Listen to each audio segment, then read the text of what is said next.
varizes pélvicas. Será o assunto do nosso programa Momento Medicina. E quem nos recebe é a doutora Maria Fernanda Portugal, ela que é cirurgiã vascular. Tudo bem, doutora? Tudo jóia, Rô? Bom dia! Bem, doutora, muito obrigada pela participação novamente no nosso programa. É com muita alegria, doutora. Prazer te receber sempre. Muito obrigada, doutora. Doutora, para que todos possam entender, o que são varizes pélvicas? Certo. Bom, por definição, a gente chama de varize todas as veias que por algum motivo têm dificuldade de fazer a sua função de levar o sangue de volta para o coração.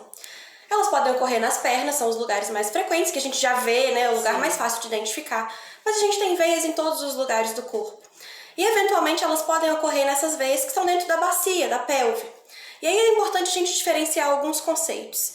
É possível acontecer, em especial em mulheres, uma síndrome que a gente chama de síndrome da dor pélvica crônica.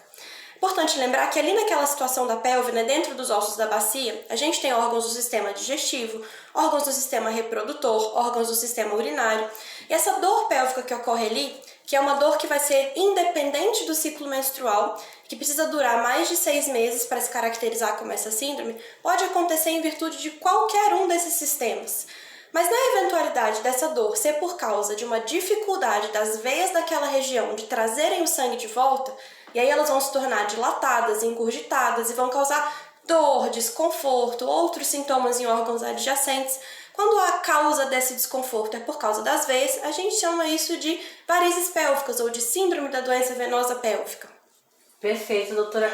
Doutora, na nossa pauta aqui, mais uma questão quais são as causas das varizes pélvicas? As causas podem variar muito, mas a gente sabe que é muito mais frequente em mulheres em idade reprodutiva. Então a gente imagina que alguns fatores ligados ao sistema reprodutivo estejam associados com o surgimento dessas varizes. Por exemplo, durante o ciclo menstrual, os hormônios reprodutivos femininos aumentam nessas veias da pelve em até 100 vezes a concentração deles nas veias do corpo, né, nas veias dos outros lugares do corpo. E esses hormônios têm uma característica de relaxar a parede das veias. É por isso que a paciente que usa pílula anticoncepcional tem uma tendência maior a vasinhos e varizes nas pernas.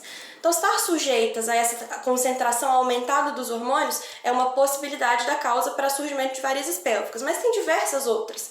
Por exemplo, na gestação, o fluxo sanguíneo nessas veias aumenta muito e às vezes elas não dão conta de drenar essa quantidade aumentada de sangue, isso pode ser uma causa. Outras causas possíveis são o contato dessa veia com estruturas ali adjacentes. Eventualmente uma veia se encontra com uma artéria e a artéria bloqueia ou dificulta a passagem do sangue por essa veia. Isso causa como se fosse um trânsito, uma avenida em obra. Sim. Dificulta a passagem dos carros, a gente pensa no sangue da mesma forma. Causa trânsito no retorno do sangue.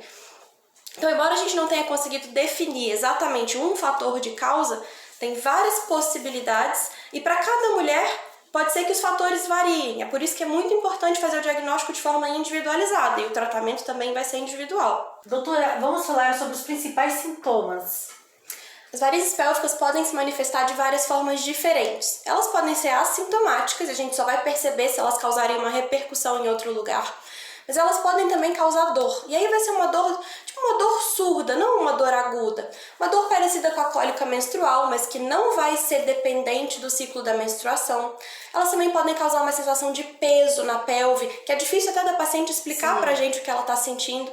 Mas essas varizes podem se manifestar com sintomas em outros órgãos. Então a paciente pode ter dor na relação sexual, a paciente pode ter uma sensação de urgência para fazer xixi o tempo todo, a paciente pode ter sensação ruim na hora de ir ao banheiro, para fazer força. Então elas podem se manifestar de várias outras formas. E um sintoma importante que é comum, mas que é pouco conversado com as pacientes, é que as varizes pélvicas podem causar varizes nas pernas.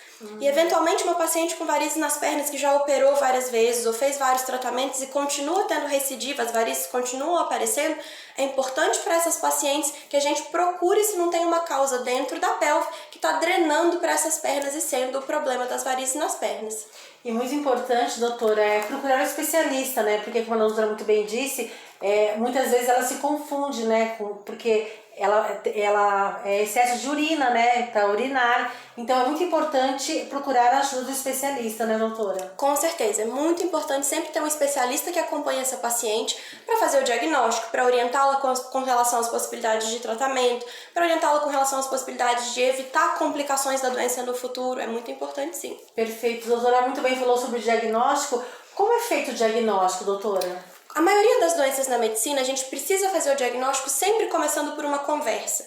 A gente vai precisar entender o que a paciente sente, há quanto tempo ela sente, quais são as coisas que pioram ou melhoram aquele sintoma sobre o qual ela está se queixando. Então, o diagnóstico sempre vai começar a partir de uma conversa. Dessa conversa, a gente vai ter aí 1, 2, 3 ou 4 hipóteses para aquela situação da paciente e a gente vai começar a investigar essas hipóteses. E aí a gente vai para o exame físico. No exame físico pode ser que a gente perceba uma sensação de sensibilidade no abdômen, pode ser que a gente tenha veias saltadas ou na parede do abdômen, ou nas pernas, nos lugares comuns onde as veias da pelve drenam para as pernas. E eventualmente a gente vai precisar do que a gente chama de exames complementares, que são os exames de imagem, que nos ajudam muito a enxergar o que está acontecendo lá dentro.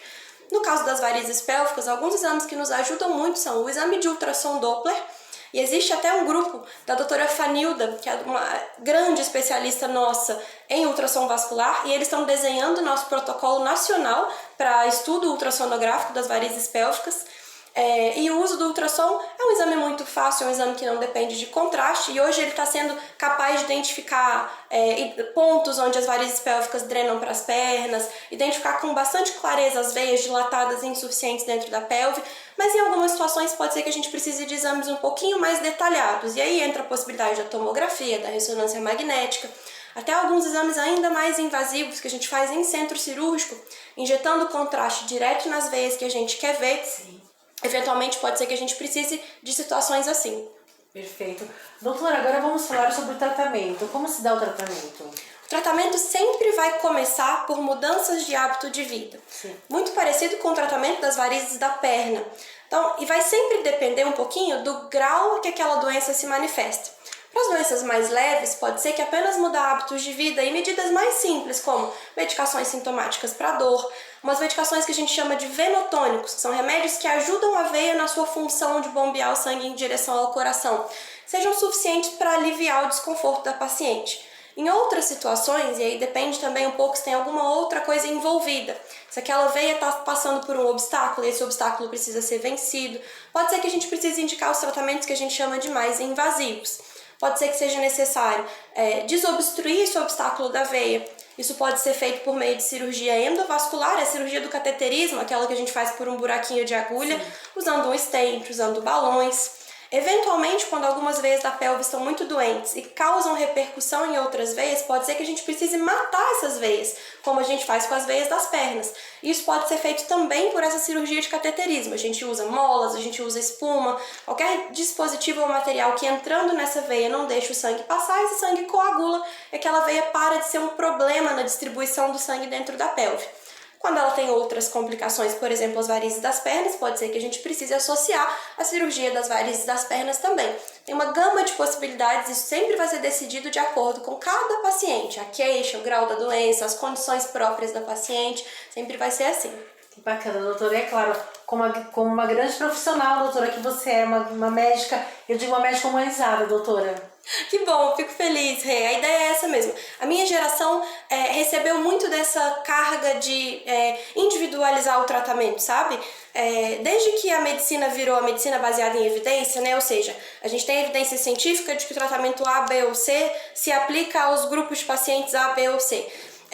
Houve uma discreta tendência a dar uma engessada nas coisas. E a tendência agora dos grandes especialistas que trabalham com medicina baseada em evidência é entender que é muito difícil fazer o nosso paciente do dia a dia caber dentro daquele grupo de pacientes dos estudos científicos. Então a gente precisa sim basear as nossas decisões sempre no que a ciência nos ensina, porque a gente vê também uma tendência a coisas muito alopradas, com perdão da palavra, acontecendo por aí. Sim, a gente precisa sempre entender o que a gente está fazendo, quais são as consequências e os benefícios daquilo, mas é muito importante lembrar que cada paciente é um paciente.